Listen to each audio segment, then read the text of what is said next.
Cristianismo no es solamente relacionamiento con una iglesia o con una doctrina.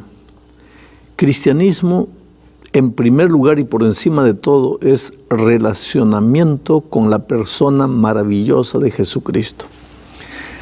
Voy a decir algo que te puede chocar. Hay muchos cristianos que están en la iglesia, piensan que son cristianos, pero son solamente miembros de iglesia. Todavía no han llegado a la maravillosa experiencia de ser cristianos. Y hay mucha gente que todavía no está en la iglesia y sin embargo ya vive el cristianismo. ¿Qué cosa es cristianismo? Voy a leer lo que dice Primera de Juan, capítulo 3, versículo 1. Mirad cuál amor nos ha dado el Padre, para que seamos llamados hijos de Dios. Por esto el mundo no nos conoce, porque no le conoció a Él. Hijos de Dios. Dios quiere tener con los cristianos una experiencia de padre para hijo. Mira, si tú eres hijo de un cristiano y tu papá como cristiano es hijo de Dios, genealógicamente, ¿qué vendrías a ser tú para Dios? Si tu padre es el hijo de Dios y tú eres el hijo del hijo de Dios, ¿qué vendrías a ser? Nieto. Pero en ninguna parte de la Biblia vas a encontrar la expresión nietecitos míos, queridos nietos, ahora somos nietos de Dios. No hay. Él solo reconoce hijos, no reconoce nietos. Nadie se va a salvar porque el papá fue un buen cristiano. Tú vas a tener que llegar a tener una experiencia propia, personal con el Señor Jesucristo. Una experiencia de padre para hijo. Y en esa experiencia vas a tener que aprender a caminar con Dios. Cristianismo es caminar con Jesús. Levantarte con Jesús de mañana. Salir al trabajar con Jesucristo, almorzar con Jesús, volver en la tarde a la casa con Jesús, acostarte con Jesús y dormir con Jesús. Cuando yo digo que cristianismo es compañerismo con Cristo 24 horas por día, muchas veces las personas piensan, pastor, ¿y a qué hora me levanto? ¿Y a qué hora me baño? ¿Y a qué hora trabajo? ¿Y a qué hora estudio? Pues tienes que aprender a hacer todo lo que haces con Jesucristo. Entonces eres cristiano. De otra manera, eres apenas un miembro de la iglesia. ¿Serías capaz de imaginar que Jesús está a tu lado cuando estás jugando un partido de fútbol? Que Jesús está a tu lado cuando te estás divirtiendo con tus amigos? Que Jesús está a tu lado cuando estás comiendo? Entonces, lo que tú hagas no va a ser la ansiedad de estaré pecando, no estaré pecando, estaré haciendo, sino la maravillosa experiencia de andar con Jesucristo, que es tu Padre, es tu amigo, y tratar de ver una sonrisa en el rostro maravilloso del Señor Jesucristo. Como resultado de eso, tu vida es una vida de obediencia, tú andas en los caminos de Dios, y pues relación de amor produce amor, relación de amor produce gozo. Y si tú te relacionas con Dios en una experiencia de padre para hijo, tu cristianismo va a ser un cristianismo abundante, un cristianismo pleno. Sin embargo, hay mucha gente que conoce la doctrina y son especialistas en conocer qué cosa es pecado, qué cosa no es pecado, pero no viven una experiencia diaria de compañerismo permanente con Cristo. Resultado, viven una experiencia triste, solo mirando el comportamiento de las otras personas. Tú no te preocupes con lo que los otros hacen, no hacen.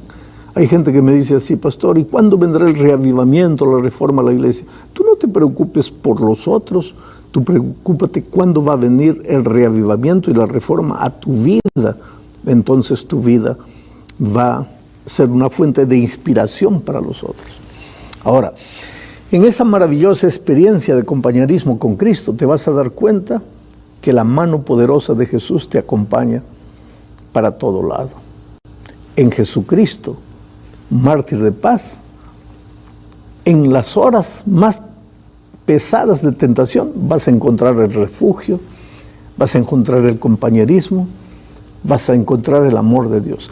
Sabes que a mí me llevó muchos años descubrir la experiencia de caminar con Cristo como si estuviera caminando con un amigo. Muchos de ustedes han leído mi experiencia, han escuchado mi experiencia.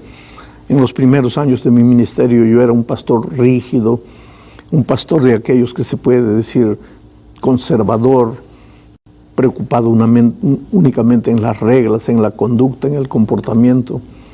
Tuve que ir a la selva, a la Amazonía de mi país. Ahí, en la desesperación, en la oscuridad, muchas veces me perdí en la selva, no sabía dónde estaba la salida. Ahí descubrí que la vida cristiana no era solamente tener conceptos teóricos en la cabeza, era caminar con alguien que está a tu lado. Yo nunca vi a Jesucristo, yo nunca lo toqué. Y cuando cuento algunas experiencias milagrosas de Cristo en mi vida, no es por el aspecto místico de esos actos milagrosos, pero lo que quiero decir que aunque no lo toqué y aunque no lo vi, yo siento que Jesús está conmigo. Cuando estoy dirigiendo mi carro, Jesús está a mi lado. A veces en las grandes ciudades paro delante de un semáforo y miro al lado y el otro conductor se está riendo de mí. Y yo sé por qué se está riendo. Porque él me ve hablando solo y debe pensar, ese pobre está loco. No estoy loco. Yo sé con quién estoy hablando. Yo sé quién está a mi lado. Y ese compañerismo, ese amor de mi Padre, de mi amigo Jesucristo, me produce alegría, me produce paz. Por eso es que a estas alturas yo continúo predicando con la misma fuerza, con la misma energía. ¿Por qué? Porque lo estoy haciendo para compartir el amor maravilloso de Cristo. Y que la gracia del Redentor siempre dirija nuestro vivir. ¿Sabes que en la Biblia encontramos experiencias como la de Enoc, que un día desapareció porque Dios se lo llevó? Y si Dios se lo llevó, debe ser porque era un hombre bueno. Pero ¿por qué era bueno? La Biblia dice, y anduvo Enoc con Dios y desapareció porque Dios se lo llevó. Enoc era bueno porque anduvo con Dios. Noé era perfecto en sus generaciones porque anduvo con Dios. David es llamado el amigo del corazón, el hombre conforme al corazón de Dios, porque anduvo con Dios. En la vida de estos tres hombres hay una expresión: los tres anduvieron con Dios. Fueron compañeros, cultivaron una experiencia de compañerismo con Dios. Y el resultado de eso fue, pues, una vida de armonía con la voluntad de Dios. Ahora te digo una cosa, Noé en un momento de su vida se emborrachó, quedó ebrio, desnudo en la calle. David en un momento de su vida cometió adulterio, engañó, mintió, asesinó. En ese momento, lógicamente, que ellos no estaban al lado del Señor Jesucristo, se habían separado, habían escogido su propio camino. Pero lo bonito de todo es que ellos regresaron. Eso es lo maravilloso del Evangelio. Y ahí entra la gracia. Nadie se va a salvar porque nunca cayó. Si un día te salvas, será porque a pesar de haber caído, creíste en el Señor Jesucristo, te levantaste y continuaste caminando con Él. En Jesucristo, mártir de paz, está toda tu seguridad de salvación.